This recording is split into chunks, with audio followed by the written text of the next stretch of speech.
드리며 주일 아침 예배를 시작하겠습니다.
성도 여러분, 지금 이 시간은 살아계신 하나님께 예배로 나가는 시간입니다.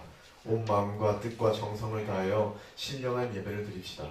예배가 주시지 않으신 하나님, 우리가 온 마음과 뜻과 정성을 다하여 이 예배를 드리오니 우리 예배로 영광 받아 주옵소서. 아멘. 찬송가 50장, 새 찬송가 35장입니다.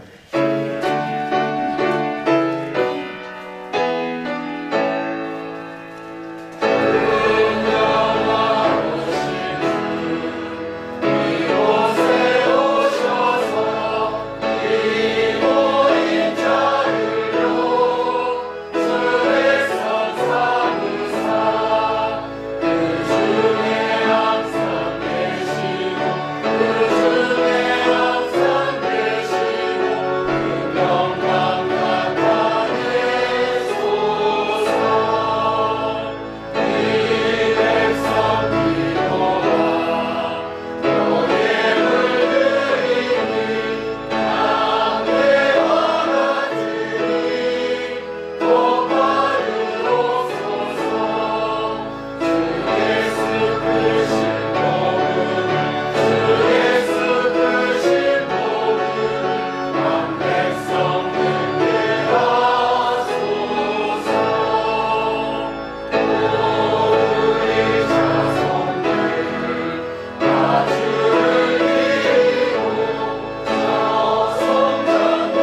7일 10월 마지막 주일부터 사단의 전략에 대해서 공부를 하고 있는데, 사단의 목표는 한 가지입니다.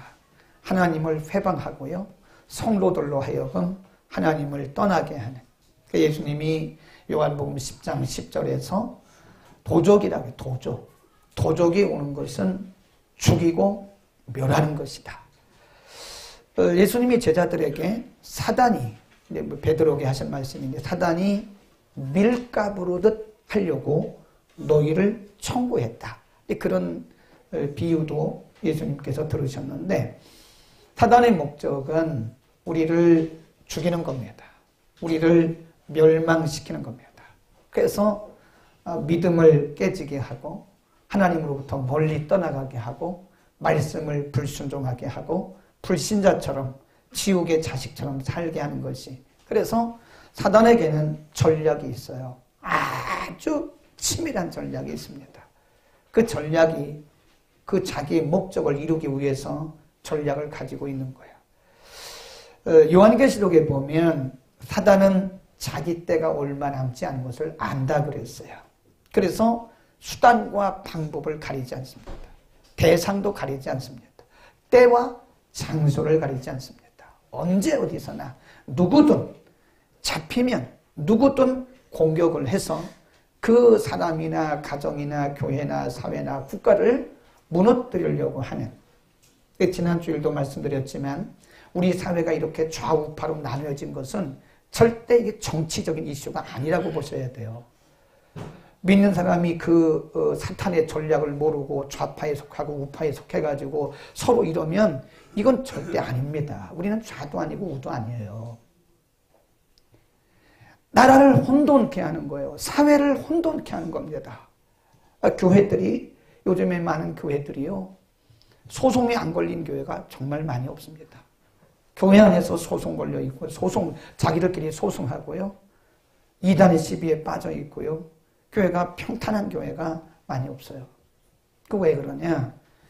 사단의 목적은 교회를 파괴하는 거예요. 어쨌든 교회를 파괴하고 사회를 파괴하고 나라를 파괴한다는 거예요. 누구도 대상에서 제외되는 사람이 없어요. 시간과 장소, 대상, 때, 이걸 가리지 않습니다. 언제든지 틈만 보이면 공격해서 넘어뜨리는 거예요. 그래서 사단이 보기를 원하는 것은 혼돈과 혼잡과 망하는 것과 멸하는 것을 사단은 보기를 원하는 것이고, 그런 환상을 보면서 굉장히 박수를 칩니다. 뒤에 다시 말씀드리겠지만 한 사람의 신앙이 말씀에서 떠났어요. 교회를 떠났어요. 네, 자기의 사명에서 떠났어요. 이거는 우연이 아니고요, 사회가 그렇다고 말하면 안 됩니다. 그건 분명히 사단의 전략에 지금 속아서 넘어져 있거나 넘어져 가고 있거나 앞으로도 넘어질 가능성이 있는 것을 우리에게 보여주고 있는 것이다. 그래서 성경은 사단의 존재에 대해서 수없이 말씀하고, 사단의 전략들에 대해서 창세기부터 요한계시록까지 수없이 말씀하고, 우리는 어떻게 되느냐? 너희는 깨어 항상 근신해라, 마귀를 대적하라, 이런 말씀을 수없이 하고 계세요. 제가 액체에서 대학원 졸업 논문을 쓰면서 그 학위 논문이 복음서에 나타난 예수님의 치유 사역에 관한 연구, 그거였어요. 참 희한하죠. 제가 치유 사역하기 전에 제가 쓴 학위 논문이 복음서에 나타난 예수님의 치유 사역에 관한 연구, 이거였어요. 참 우연이 없더라고요. 치유 사역하기 전에 그런 논문을 썼다니까요. 논문을 쓰면서 복음서를 깊이 연구를 해보니까 예수님의 세 가지 사역 가운데 선교, 교육, 치유인데, 예수님의 세 가지 사역 가운데 치유 사역이 3분의 2고요. 그 다음에 예수님의 치유 사역 가운데 또 3분의 2가 축사였어요. 귀신 쫓는 거였어요. 의외로 우리 한국 사회는 귀신에 대해서 너무 극단적인 얘기를 하기 때문에 귀신 얘기하고 사탄 얘기하면 귀신론자라고 얘기를 합니다. 그러나 절대로 예수님은 귀신 쫓는 사역을 하셨고요, 그 사단에 의해서 사람들이 혼돈되어지고 방황하게 되어지는 것이고 정도에서 이탈되어지는 것이고 사람이 망하는 거예요. 몽골의 대법원장이 헌재 소장인가요? 한국 국적기를 타고 오다가 승무원을 성추행했습니다. 사회가 그렇다고 보면 안 돼요. 판사 하나가 태어나는데 얼마나 힘든지 아십니까? 판검사 하나가 태어나는 일이 얼마나 힘든지 아세요? 목사 하나가 탄생하는 게 얼마나 힘든지 아십니까? 그 나라가 몽골이라고 하는 나라가 크든 적든 간에 작은 나라입니다. 크든 적든 간에 헌재 소장이라고 하는 것은 제가 볼 때 포지션이 세컨드로 돼, 두 번째 정도 됩니다. 대통령 다음으로 큰 권력을 가진 사람인데 그 사람이 뭐가 부족해서 자기 부인도 있고 다 있을 텐데 그 승무원을 성추행했겠어요, 그게. 에? 그래서 이 국제법에 의해서 한국으로 지금 송환돼 있어요. 이런 것들이 우연이라고 생각하면 절대 안 됩니다. 한 나라를 망하게 하고 한 개인을, 그래서 사탄은 가능하면 이렇게 큰 임무를 맡은 사람들을 넘어뜨리고 혼돈케 하기 위해서 그 많은 전략을 가지고 틈새를 엿보고 있다는 사실을 우리 분명히 알아야 돼요. 의외로 현대 기독교인들 가운데 사단의 정체를 잘 인정을 하지 않습니다. 그리고 사단의 정체에 대해서 알고는 있지만 적극적으로 대처하지 않기 때문에 제가 이렇게 객관적으로 목사의 눈으로 성경적인 안목으로 바라보면 이미 우리 가운데서도요, 사탄의 전략에 휘말리는 사람들이 있다니까요. 그걸 모르고 있어요, 모르고. 내가 지금 사탄의 전략에 의해서 휘말려서 살고 있다는 사실을 모르고 인간적인 감정으로 대항을 하고 인간적인 감정으로 이렇게 자꾸 하려고 하니까 이게 영적 싸움에서 계속 치고 패하게 되는 것이다 이겁니다. 눈이 열리기를 바랍니다. 오늘 마태복음 13장은 예수님께서 말씀하신 씨 뿌리는 비유입니다.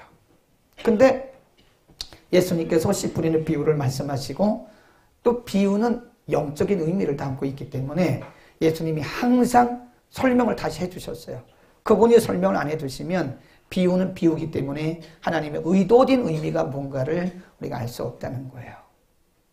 한 사람이 씨를 뿌리러 나가서 씨를 뿌렸는데 어떤 씨는 딱딱한 길가에 떨어졌어요. 어떤 씨는 돌짝밭에 떨어졌어요. 어떤 씨는 가시덤불에 떨어졌어요. 어떤 씨는 옥토에 떨어졌어요.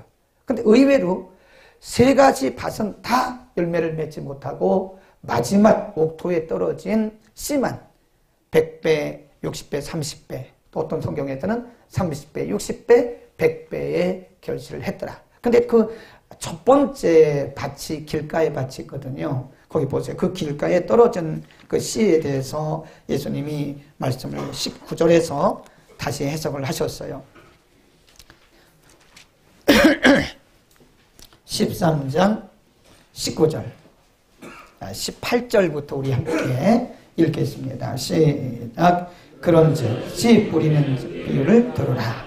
아무나 천국 말씀을 듣고 깨닫지 못할 때는 악한 자가 와서 그 마음에 뿌리운 것을 빼앗느니 이는 곧 길가에 뿌리. 그죠? 4절에 13장 4절에 첫 번째 씨가 길가에 떨어진 씨라고 말씀하시고 19절에서 예수님이 직접 설명을 해 주시기를 그 길가에 떨어진 씨가 뭐냐? 누구든지 아무나 누구든지 목사든 장로든 권사든 50년 다녔든 30년 다녔든 1년 다녔든 세례를 받았든 안 받았든 누구든 하나님의 말씀을 듣고 깨닫지 못할 때, 이 말이 중요한 거예요. 깨닫지 못할 때는 누가 와서 뺏어가요? 마귀가 와서 말씀을 확 채들어가요. 지금 여기도 마귀가 앉아 있어요. 지금 여러분 옆에 앉아 있습니다. 여러분 옆에 마귀가 함께 앉아 있어서 이 말씀을 잘 깨닫는가 못 깨닫는가를 엿보고 있는 거예요.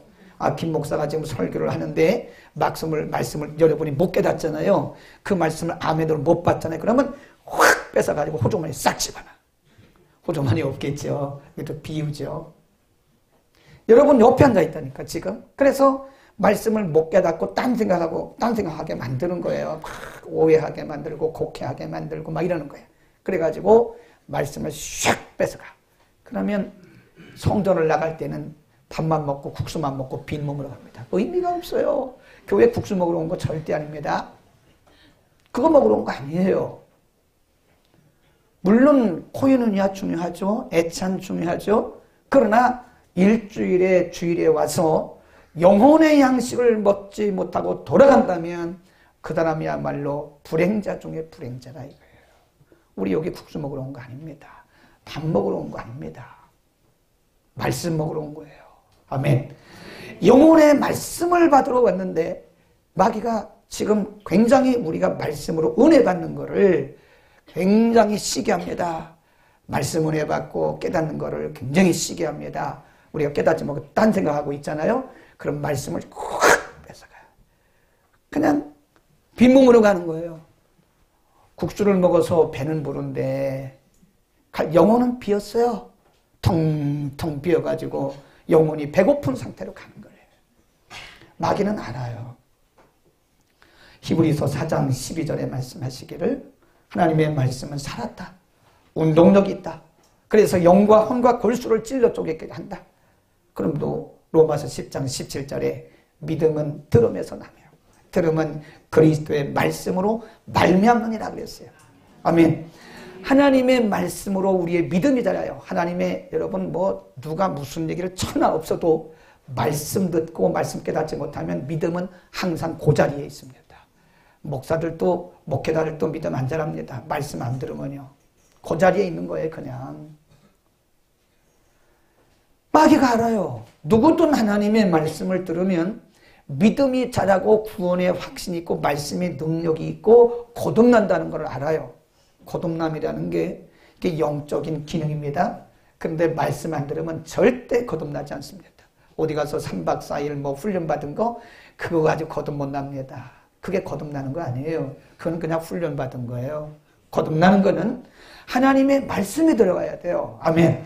하나님의 말씀이 들어가면 우리가 거룩해지고 성화되어져 가고 우리의 믿음이 자라고 영혼의 양식이란 말이에요. 그러니까 마귀가 옆에 있다가 우리 믿음 자라는 거 굉장히 싫어합니다.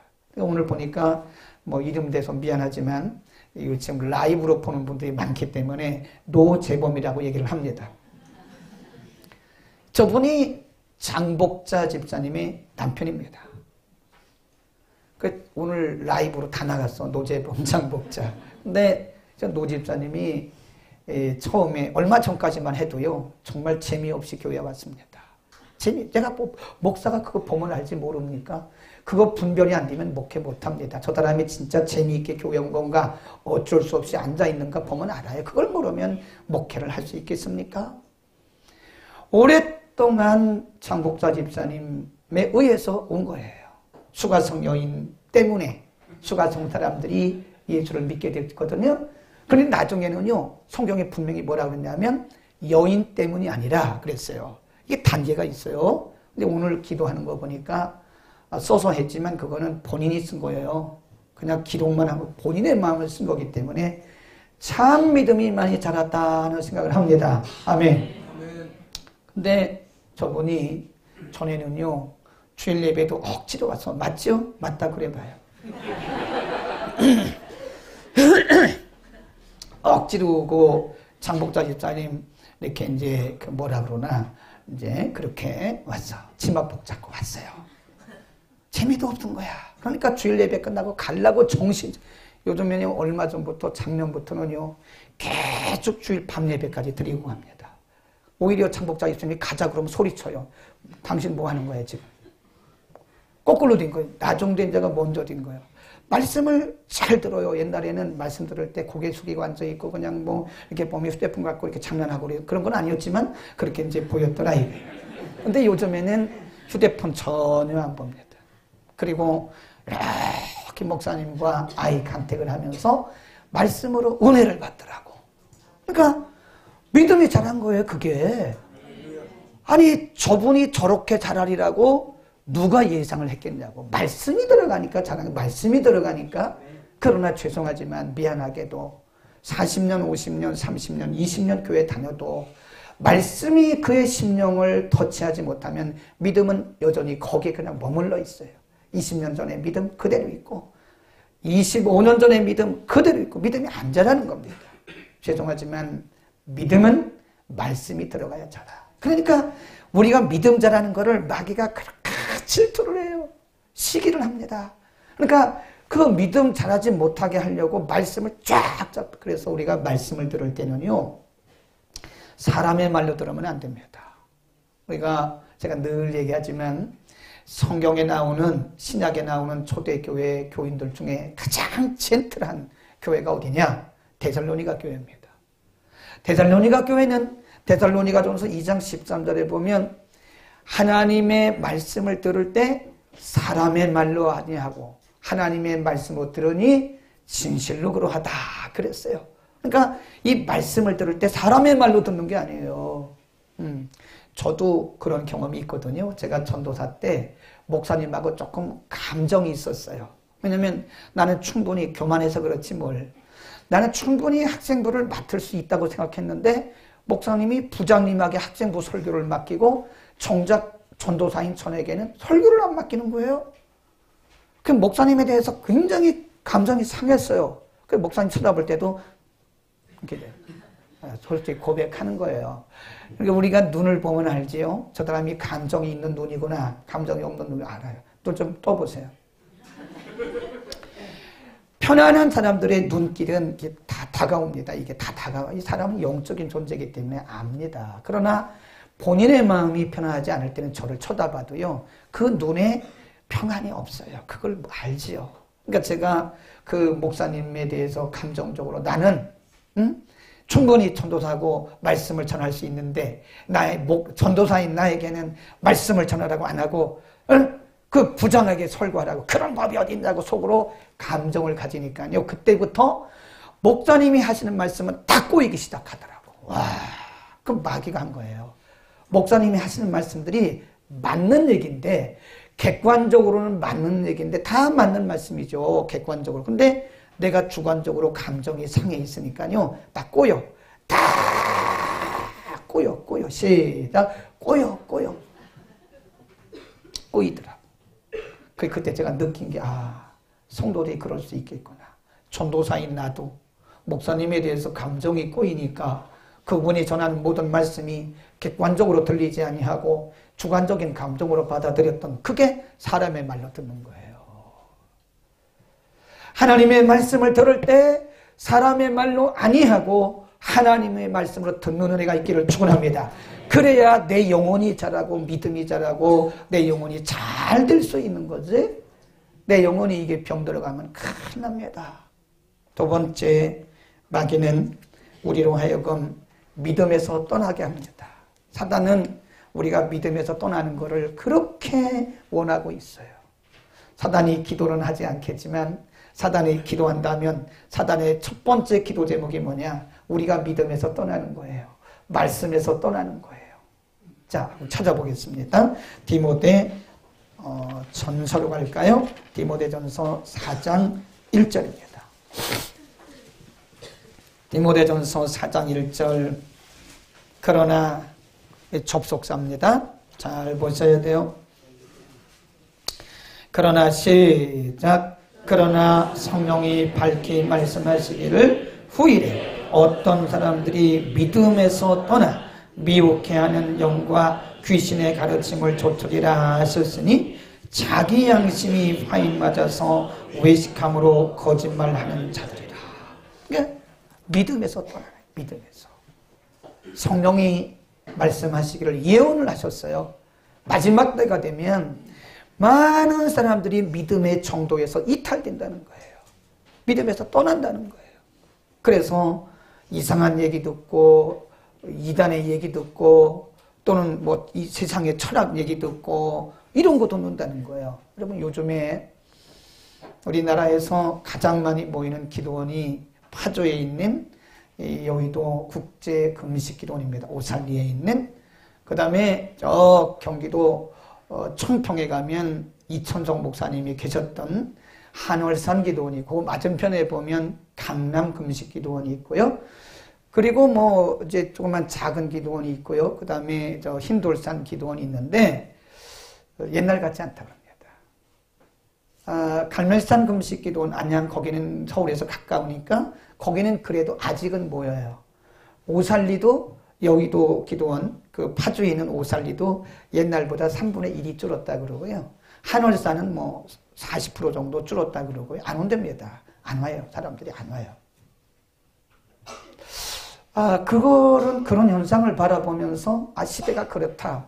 사람들이 바쁘고 막 이래서 그렇다. 그렇게 보면 여러분은 성경적 생각으로 보는 게 아니에요. 성경이 예고를 했잖아요. 마지막 때가 되면 사람들이 믿음에서 이탈된다 이거예요. 제가 작년에 얘기할 때 우리나라의 가난 피플 크리스찬, 떠돌이 크리스찬이 100만 명 그랬잖아요. 근데 요즘에 제가 들으니까 150만 명이랍니다. 150만 명의 크리스찬이 말은 크리스찬인데 이곳저곳 떠돈다 이거야. 교회 적이 없어요. 그런 현상들을 바라보면서 이것이 뭐 어쩔 수 없는 현상이다 이렇게 보면 우리는 성경적 아닙니다. 우리 한국교회는 다시 1907년 그래서 어게인 1907 다시 해야 된다는 거예요. 다시 복음으로 돌아가는 운동을 하지 않으면 저도 여러분도 이거 장담 못합니다. 그렇게 열심히 있는 목사님이 그렇게 열심히 있는 장로님이 어느 날 믿음이 확 꺼져버려요. 그거 그 사람이 그런 거 아니에요. 여러 가지 조건을 활용해서 여러 가지 조건들을 마귀가 다 써서 그의 전략을 통해서 한 사람을 그냥 깨트려 버리는 거예요. 그게 사탄의 역사예요. 그 다음에 또 세 번째 고린도 후서 11장으로 갑니다. 고린도 후서 11장 3절. 자, 잘 보세요. 297면입니다. 고린도 후서 11장 3절. 시작. 뱀이 그 감개로 이와를 미혹게 한 것 같이 너희 마음이 그리스도를 향하는 진실함과 깨끗함에서 뭐해서? 떠나서. 원래는 진실함으로 그리스도를 따르고 신실함으로 그리스도를 따르고 섬겼던 사람이었는데 뱀이 마귀가 와서 하와의 마음을 부패케 했던 것처럼 이 마지막 때도 믿음에서 떠나는 진실함과 깨끗함에서 떠나 부패할까 두려워하노라. 마음이 부패하고 신앙이 부패하는 이런 사람들이 있다는. 그 부패한다는 말은 무슨 얘기냐면요. 그 믿음의 종로에서 변질되는 것을 얘기합니다. 여러분 이거요. 늘 말씀드리지만 내가 영성관리 못하면요. 누구도 그 믿음이 부패할 수 있어요. 아무도 장담할 수가 없어요. 아무도 장담 못합니다. 우리가 끝까지 자라야 되는데 끝까지 자라기 위해서는 우리가 영적으로 깨어야 된다. 빌립보서 4장 2절에 보면요. 그냥 보기만 하세요. 듣기만. 유오디아와 순두계라는 여인이 나와요. 유오디아, 순두계. 그런데 그 사도 바울이 빌립보 교회에 서신을 보내면서 뭐라고 했냐면 유오디아와 순두계를 조심하라. 너희는 그를 본받지 마라. 근데 원래 유오디아와 순두계가 그 빌립보 교회의 1등 신자였어요. 1등 신자. 정말 하나님 중심이고 말씀 중심이고 교회 중심이었던 신실한 일꾼이었습니다. 어느 날 마음이 서서히 부패되더라고. 이 부패란 말은요, 그 병들고 썩는다는 얘기예요. 본질에서 떠나는 거예요. 유오디아 순두계가 그 교회 오늘날로 말하면 기둥입니다. 기둥 권사님, 기둥 집사님이에요. 두 여성이 빌립보 교회를 떠받칠 만큼 그렇게 열심히 있고 참 믿음이 좋았던 여인인데 오늘 마음이 부패했어요. 부패했다니까요. 그러니까 바울이 빌립보 교회 성도들에게 서신을 보내면서 이 여인들을 조심하라 그래요. 이 여인들을 조심하라. 지난주에 공부했던 아나니아 삽비라 처음부터 그렇게 된 게 아닙니다. 분명히 사도행전 5장에 사탄이 그랬다 그랬어요. 얼마나 헌신되고 얼마나 열심히 있고 얼마나 충성된 부부였는데요. 마귀가 그들을 넘어뜨리기 위해서 마귀가 부부의 마음을 흔들어 버린 거예요. 거짓 영을 집어넣고 탐심의 영을 집어넣은 거예요. 그러니까 하루아침에 타락해가지고 3시간 만에 죽어버렸어요. 하나님이 치신 거예요. 하나님이 진노하신 거예요. 하나님 우리에게 샘플로 보여주신 겁니다. 제가 지난주에 말씀드렸죠. 교회에서 앞장서는 분들, 앞서서 일하는 분들 여러분 우리가 보호해야 됩니다. 본인들도 기도해야 됩니다. 오늘 새벽에 누가 기도했어요? 이정란 집사님 기도하셨구나. 성령 충만하지 않고는 시험 돕니다, 여러분. 우리가 성령과 말씀으로 충만하지 않고 주의 일을 하면 100% 시험 든다고 보면 맞아요. 처음엔 잘합니다. 나중에 틀림없이 시험 듭니다. 틀림없이 시험 듭니다. 이 손가락질을 잘해야 되겠더라고. 나는 그냥 했는데 왜 나보고 했냐고 막 그래요. 그것도요, 시험 들려면 시험 들더라고. 저는 그냥 이렇게 한 건데 왜 하필이면 여러 100명이 넘는 사람들 중에 왜 나를 이렇게 했냐고 막. 그거 사탄이 그러는 거예요. 말씀 뺏으려고. 응? 부패하게 만들어요. 그 순수했던 유대와 순도계가 믿음이 부패해서 경계의 대상이 되는 것처럼 초대교회 최고의 헌신되었던 헌신의 사람 아나니아 삽비라 부부가 탐심에 빠지고 이렇게 사탄의 영향력권에서 부패된 사람이, 저는 그런 분 참 많이 봤습니다. 그래서 제가 늘 하는 얘기가요, 우리가 끝까지 잘하는 게 중요합니다. 아무리 열심히 있어도 그거 두고 봐야 되는 거고요. 아무리 뜨겁고 뭐 불바다일지라도 그거 불바다도 금방 꺼질 수 있어. 마귀가 역사하면요 그 불 한순간에 꺼집니다. 내가 불 받는 게 중요한 게 아니고 내가 은혜 받는 게 중요한 게 아니고 그 받은 은혜와 불을 잘 관리해서 열매 맺고 끝까지 가는 게 중요한 거야. 아멘. 우리 끝까지 갑시다. 저나 여러분이 끝까지 잘해야 돼요. 이번 토요일에 우리 임직하는데 제가 임직자들 교육을 하면서 여러 번 얘기했습니다. 여러분이 잘하면 여러분 일생일대의 축복이 되지만 여러분이 변질되면 여러분은 가장 불행한 사람이 될 수 있다. 차라리 내가 임직 안 받는 게 나을 수도 있었다라고 얘기를 했습니까? 안 했습니까? 했다 그러세요. 최소한도 2번 이상 제가 얘기했습니다. 지금도 자신이 없으면 그만두라고 얘기했어요. 저도 목사 안수 받을 때 우리 선배님들이 성의착 하는 날에 그런 얘기 했어요. 자, 이제 목사의 안수식을 하고 이제 목사의 가운을 입혀드리겠습니다. 그러면서 선배님이 와서 이제 이걸 이제 그 안수를 한 다음에 가운에 호크를 잠궈줘요. 그러면 아무도 이걸 못 엽니다. 한번 가운에 호크를 딱 잠그는 순간 이거는 하나님 외에는 이 가운을 벗길 수가 없는 거예요. 그때 선배님이 지금도 늦지 않았습니다.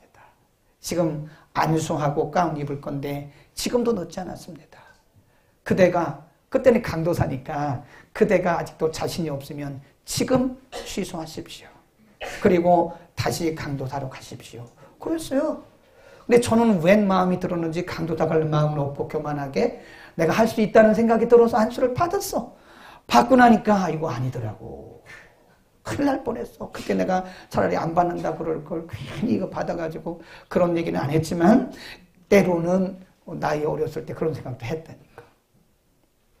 마귀는 우리의 마음을 부패하게 합니다. 그 다음에 4번째, 오늘 번호가 많아요. 그 대신 짧게 합니다. 중요한 거기 때문에 그래요. 마귀는 때로 사명으로부터 우리를 떠나게 만들어요. 우리가 살고 있는 거는 사명 때문에 살고 있는 거 아시잖아요. 우리가 왜 오늘 살고 있나요? 우리가 왜 하나님께서 오늘 우리에게 왜 먹여주시고 입혀주시고 우리에게 생명 주셨나요? 이것이 하나님이 우리에게 주신 사명 때문에 그렇습니다. 만일 우리에게 사명이 없다면 우리는 지금도 살 존재 이유가 없고 가치가 없습니다. 사명 때문에 지금 우리가 살고 있는 거예요. 그래서 저는 아침에 일어나면 제일 먼저 이렇게 씻으면서 하는 기도가 하나님 오늘도 생명 주셔서 감사하고 생명같이 소중한 사명 주셔서 감사합니다. 하나님 오늘도 사명 잘 감당하게 했습니다. 오늘 저에게 생명 주시고 이렇게 영혼 누게 볼 수 있게 하고 들을 수 있게 하시고 내 마음대로 세수할 수 있게 하시고 걸을 수 있게 하시는 이런 은혜를 주신 주님 오늘도 사명 잘 감당하게 하옵소서.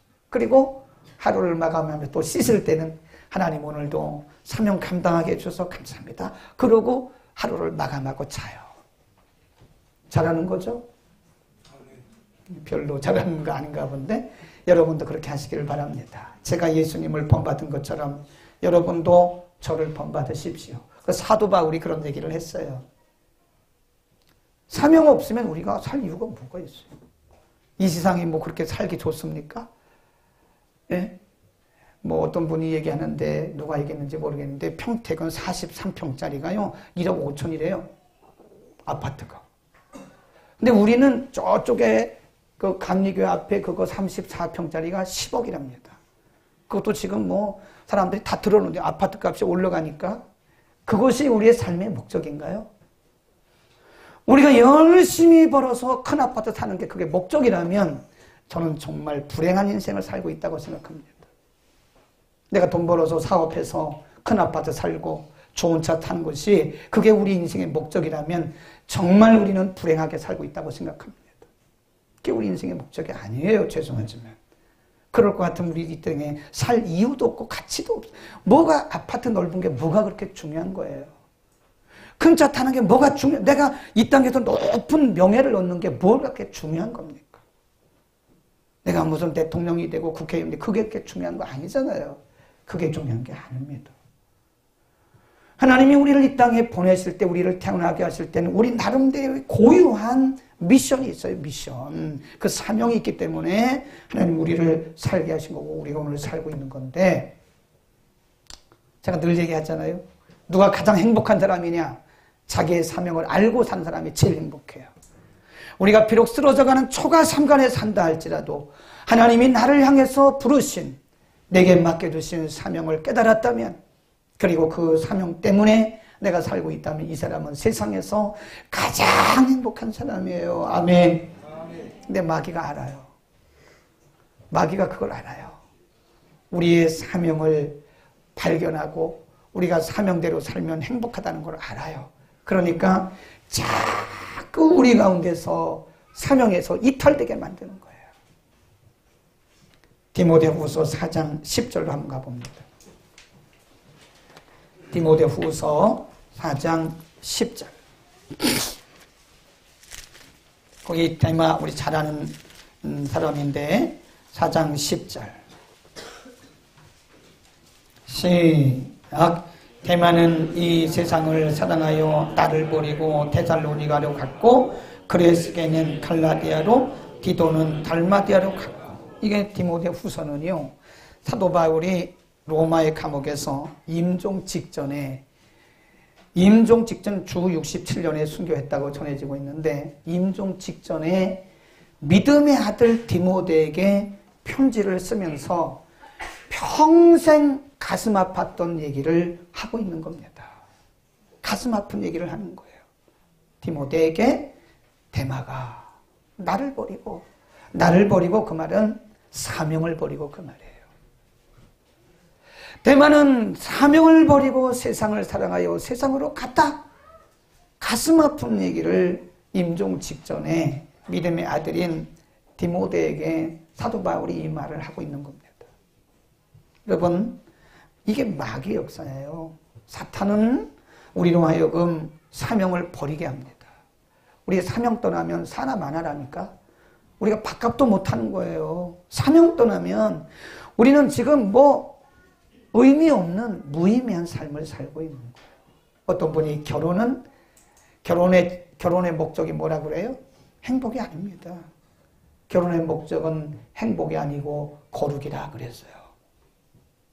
만일 여러분이 인간적인 행복을 위해서 결혼을 했다면 결혼 잘못한 거예요. 결혼의 목적은 우리가 행복하고 물론 그것도 있지만 중요한 것은 생육하고 번성하고 이 땅에 하나님의 뜻을 펼쳐나가기 위해서 하나님의 뜻을 이루기 위해서 결혼하는 거예요. 아멘. 이렇게 보면 사람이 다시 돌아올 수도 있거든요. 그러나 어떤 분들이 이렇게 사명을 버리고 떠난 분들이 가끔 보여요. 사명 떠났어요. 편치 않다고 생각합니다. 편하겠습니까? 목사님 왜 저를 쳐다보세요? 아니 어떤 분이 목사님 왜 제가 사명 떠난 거 아닌데 왜 저를 쳐다보세요? 편하게 들으시라니까. 우리 가운데 사명을 떠났으면 사단이 우리를 그렇게 미혹한 거예요. 그래서 중요한 생명같이 소중한 사명으로부터 우리를 떠나게 한다. 마지막으로 하나, 사단은, 마귀는 우리를 시험하는데요. 우리의 믿음을 시험합니다. 진짜인가 아닌가를 시험해요. 마태복음 4장에 보면 마귀가 예수님을 시험하잖아요. 그 예수님은 말씀으로 다 이겼어요. 근데 마귀가 오늘날 우리를 시험할 때 예수님처럼 비슷하게 우리를 시험해요. 그러니까 우리의 믿음이 진짜인가 아닌가, 우리가 기도하고 하는 이런 것들이 진짜인가 아닌가를 이렇게 시험해요. 그래서 우리로 하여금 그 믿음으로부터 이탈되도록 우리의 믿음이 병들어요. 틀림없이 건강한 믿음과 병든 믿음이 있습니다. 마귀는 우리가 병들기를 원하는 거예요. 육체도 병들기를 원하고요. 육체가 병드는 것도 다 마귀가 그런 건 아니지만 어떤 경우는요, 마귀가 우리의 육체를 쳐요. 성경에 보면 18해 동안 어떤 사람이 허리를 못 폈는데 성경에 뭐라고 하냐면 귀신 들려 허리 꼬부라졌다고 그랬어요. 모든 질병이 다 귀신이 그런 거 아닙니다. 마귀가 그런 게 아니에요. 그러나 어떤 질병은 마귀가 그런 거예요. 우리를 자유치 못하게, 기도 못하게, 믿음 못 지키게, 말씀대로 못 살게 그렇게 만드는. 근데 더 중요한 거는 우리의 영혼을 병들게 해요. 사람이 영혼이 병들잖아요. 그러면 생각도 병들고 우리의 마음도 병들고 영도 병들어요. 그러니까 건강하지를 못해요. 그러니까 사람을 만나보면요, 굉장히 건강한 사람들이 많습니다. 아, 진짜 건강해요. 자기가 사업을 하는데 사업의 목적은 하나님의 복음을 위해서다. 선교를 위해서 한다 이거야. 아, 그런 분을 만나면요, 진짜 막 뭐가 전해오는 것 같아요. 지난주 토요일 날도 그런 분 한번 만났는데 그런 분 만나고 나면 잠이 잘 와. 이야, 아직도 이 세상에 그런 분이 있네. 세상이 아무리 타락하고 변질리고 병들었어도 이런 분이 있네. 근데 어떤 분을 만나면요, 이미 영이 병들었더라고. 곡해하고 오해하고 그리고 사람들 비난하고 비방하고 꼭 마귀가 하는 일만 해. 꼭 희한합니다. 그리고 마귀가 비난하고 비판하고 정죄하고 그러거든. 마귀가 하는 게 그거거든요. 사람들 막 정죄하고 시험 들게 하고 이게 마귀가 하는 건데 꼭 마귀의 앞잡이 노릇하는 것처럼 보일 때가 있어. 아니 저 사람 똑같은 건데 왜 저렇게 봤냐? 꼭 희한합니다. 우리가 은혜가 충만하고 말씀이 충만하고 우리가 영혼이 건강할 때는요, 똑바로 봅니다. 객관성을 가지고 정확하게 봅니다. 근데 우리가 영혼이 병들잖아요. 사단이 우리를 공격해서 우리가 사단에 시험 들잖아요. 똑바로 보이는 게 없어요.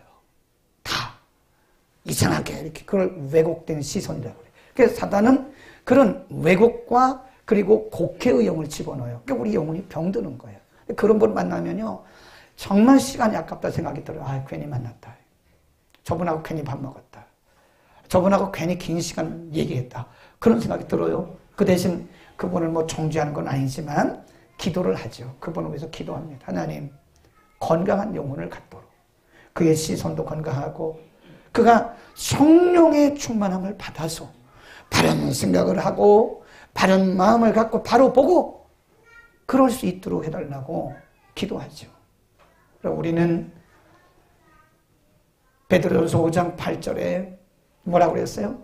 너희는 깨어라, 근신하라. 너희 대적 마귀가 우는 사자처럼 삼킬 자를 두루 다니면서 찾고 있다. 이 두루 다닌단 말이에요. 영어 성경에 보면 로밍입니다. 로밍이란 말은 이게 방황한다는 뜻이에요. 여기저기를 방황하고 있는 거예요. 삼킬 자를, 누구를 삼킬 것이냐. 어떤 사람의 영혼을 병들게 하고 어떤 사람을 믿음에서 떠나게 하고 하나님으로부터 멀어지게 하고 어떤 사람을 혼돈케 하고 어떤 가정을 파괴시킬 것인가. 이 가정이 파괴되는 거, 교회가 혼돈에 빠지는 거 100% 마귀의 역사예요. 사회가 이렇게 혼돈에 빠진 거. 여러분, 그래서 우리는요, 광화문 가는 게 중요한 게 아니에요. 기도해야 돼, 기도.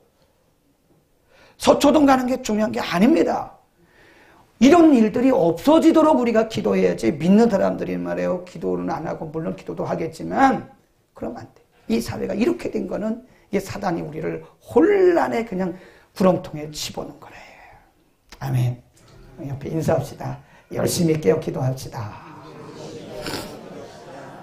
기도 안 하면 시험 들어요. 틀림없이 기도 안 하면 시험 듭니다. 여러분 가정에 혹시 시험 든 문제가 있으면 기도 안 했다는 증거입니다. 남 탓하지 마세요. 누구 탓하지 마세요. 내가 기도가 부족한 거예요. 기도하겠습니다.